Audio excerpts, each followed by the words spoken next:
Yet again, I switch on the TV to see another phone in around anxiety, and part of me sees it and goes, "Oh, that's fantastic." And then another part of me just knows what is coming next. And I know this is my experience of it, but the frustration comes in because when we're doing something like a phone in on TV, imagine the amount of people that that is able to access in one go. And yet I sit there and think, what are we giving people? What are we assisting the people in that are ringing in that feel so desperate? What are we giving the people that are watching? Like, do they go away with anything? And I'm not criticizing the therapists or the people that do this. I know the intentions are there. I know the intention is through love and compassion and wanting to help and assist people with anxiety. But yeah, I can't help but talk about the fact that we keep missing the point. We keep missing the crucial parts that help people get the change and get the relief from anxiety. You know, people ring in and whatever they ask, whether it be their partner that's anxious or their children or themselves, and we talk about referrals and going to the doctor and medication, and we talk about CAMS, children mental health services, and these are all great things to a degree, but do we not think the people watching these phone-ins or ringing in that feel desperate have tried these avenues? Do we not think that maybe the same things that we've recommended for the last however many years now that keep coming full circle and in fact seem and appear to be getting worse in terms of the amount of people who are suffering? Like, something needs to be different. And actually, I don't think it's as complicated as we believe right now. In fact, I know it isn't, of how people can get help and support. I believe, again, as a society, we become so fixated on diagnosis. Again, listening to the phone-ins, was talk about diagnosis. Is this child on the spectrum? Have you had this diagnosis? Do you have generalized anxiety disorder? Okay, I know that sometimes diagnosis may have their place. Okay, they may have their place. You may have experienced a diagnosis as being useful and helpful for you in some way. But I also know that that person on the other end of that phone who is going, okay, maybe I need to get a diagnosis, or yes, I've already got a diagnosis, then what? How does that help them day to day with their lives, with them believing that they're unable to function and that they're unwell or that their children are unwell? And this is the bit why it's so important for us to be talking about mental health and having phone-ins about mental health. Where are the phone-ins where people are sharing their experiences of hope, sharing their experiences and letting everyone listening know that this can be done and that we do have access to innate well-being, that it doesn't have to remain like this? Where are those? And I know that, you know, it's about balance. Okay, let people phone in and ask for help and support, but please, can we give them something more than diagnosis and referral? Because I don't know about you, but when I was in the situation where I felt so hopeless and helpless and at rock bottom, at times of, even after trying so many ways to fix myself, if I was told one more time about diagnosis or referral, it's like, oh my word, it's so deflating.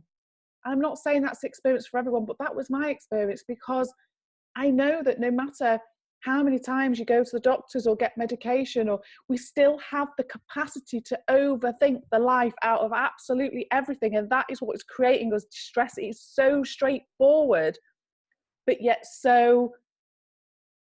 seems so difficult when we're looking in the wrong direction. And I believe as a society, we are still looking in the wrong direction. So what I want to do on this video, and I know I've ranted on at the beginning of this, please share this video.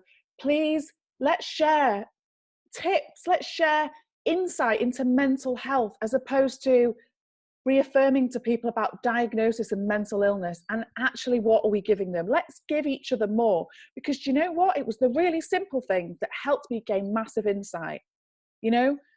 And I'm going to talk in a minute to you about panic attacks. And I want you to share this and I want you to spread this message, because something as simple as understanding actually what a panic attack is from a mental health perspective, rather than focusing on the illness aspect, was life-changing for me. I know that might sound dramatic, but it was, because I do not panic and get scared when I feel panic. I don't go in to a completely obsessive place of wondering how I'm going to function, how I'm going to cope. Yes, I get anxious, but you know what? It passes and I manage it. So in a second, I'm going to share with you a few little tips that may just help. This is the things I want to hear on phone-ins. I want people to ring up these television programs who are shown to millions of people, and I want people to go away from that and watch it rather than going, oh yeah, I might have to join that same long waiting list. I want them to take away even the tiniest little snippet of something that makes them see things differently, that makes them have an insight into how human nature works. And it literally can only has to be a couple of sentences for them to go away and start to see things differently. And I know this because people tell me day in, day out that from even watching videos that last 2 minutes, they start to see something differently. So we can do this, we can share this with people, and people could start to have insights that they didn't know before. And something different to being told to go on a waiting list or to go and have years of therapy or to go, like, it can start straight away. It can start immediately. It can start now, because we all have the capacity to draw upon our innate well-being at any time. Okay, so I'm going to share some really quick points about panic attacks here that hopefully you'll find useful. Let me know if you do. So first of all, what is happening? In a nutshell, I won't go into loads of detail here, but you are sending messages to your brain that something is wrong, that you're in danger. And what's happening is your own internal emergency system is kicking in. And here's the thing. It's kicking in, it's doing exactly what it is meant to do. It's a good thing. I know it doesn't feel like it in that moment, but actually when you are in a moment of panic, again, we fear this so much, and we feel like we're so broken when this happens, but it's quite the opposite.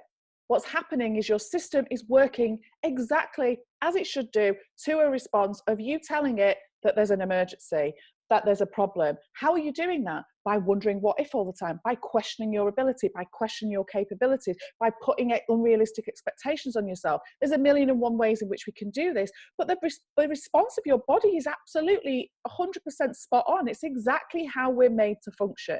So there's the first thing. Now, secondly, when we go into panic, when we send those messages to the lizard part of our brain that is telling us that we're in an emergency, I kind of refer to it as, it's like you're ringing 999 or 911, depending on what country you're in, and you're going, they're saying emergency service, how can we help? And you're saying, help, I need support. You're doing that. You're switching on your own internal emergency service if you are experiencing panic. That's exactly what's happening. Now, when we do that, there's all sorts of other things in there, but adrenaline you've probably heard of, cortisol, stress hormone, it's all in there. And what's happening is your body is doing what it needs to do. And that's why you may get that sense of feeling like you need to run away, or that sense that you want the ground to swallow you up, or you might find that you need to go to the toilet because your bowels need to empty, or you feel sick, or you actually are physically sick. Whatever that is, your body is working exactly as it should. I talk about it in my manual. It's like going to a friend and asking them to do something for you, and then when they do it, you get really cross with them, asking them, why did you do that? Well, it happened because we set that emergency internal response off. Now, let's just say when that adrenaline gets into your body, and again, I won't go into all the technical details, but it only lasts a matter of minutes. And then half of it's gone out of your bloodstream within 2 to 3 minutes, maybe even quicker. And it will then settle. But what happens more often than not when people are in a cycle of habitually overthinking is that, say, for example, you're in the supermarket, you feel that panic come on. You've had, lots of anxious thinking about that you don't want to be in there. Is it busy? What time is it? What if I feel this? What if I feel that? And you've set your emergency response off. Okay, so you get your sweaty palms, your heart starts racing. Oh, there's the panic. Now, that will not last more than a few minutes if we leave it well alone. However, what we can be guilty of doing, and I did it for a long, long time, is rather than knowing and being reassured in ourselves that this is going to pass within a few minutes, because a lot of people don't know that it will and don't believe that it will. And rather than doing that, you go into action stations. So it's like, right, emergency alarm has been set off. I need to take action.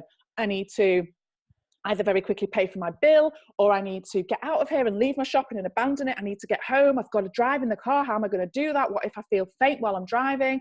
All of these layers on top of layers on top of layers of more anxious thinking, then what you're doing is you're pumping more adrenaline into your body. So a very quick analogy to leave you with. It's like you've got a big bucket of water okay, and the adrenaline you're pouring in, let's just say the water is adrenaline, and your anxious thinking is pouring more into the bucket and more into the bucket. Now that adrenaline is coming out of a small hole in the bottom of that bucket, so it is being released. And if we stop topping it up at the top, it will eventually be gone, and you will settle and you will feel okay again. However, if you keep pouring water on top, it might be trickling away, but you're filling it back up. And you're filling it back up with the layers of thoughts. You're filling it back up with you taking action, with you trying so hard to get away from it. But I just want you to know that you don't need to get away from it. It will process in your body. The adrenaline will leave your body. That's what happens. It doesn't have a long shelf life in your body. It will go when you leave it alone. So that's the kind of thing I want people to know. That's the kind of thing I want people to understand, and I help and I share with people so that when they do feel panic, they can leave it alone because they're not frightened of it and they don't think that something really terrible is happening to them. They start to see more and more that what's happening to them is exactly what they are requesting their internal emergency service to do. So we're working in exactly the way that we should.